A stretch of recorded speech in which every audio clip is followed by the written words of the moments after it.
Throughout history, especially during the colonizing era, universities were put to the service of the colonization that was going on. So what I'm saying this for is to establish the idea that universities, often very useful and often very truthful, are the best liars. Because at certain times in history, they were paid to lie, and who was paying them or not paying them was also threatening them. In other words, they were coerced into writing a history that justified colonizing the world. And not only Oxford, and not only Harvard, but all of the big universities in the Christian colonizing world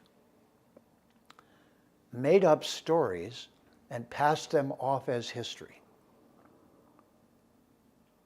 Just like his story is not always her story. In a way, now that we have so much media, I would say we're getting a little more savvy to not believe everything we hear, but to actually investigate and go back into its roots.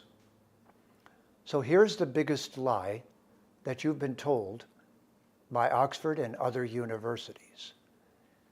It is that Western civilization began with the Greeks, proceeded through the Romans, and that we don't need to look any further back than that. That story,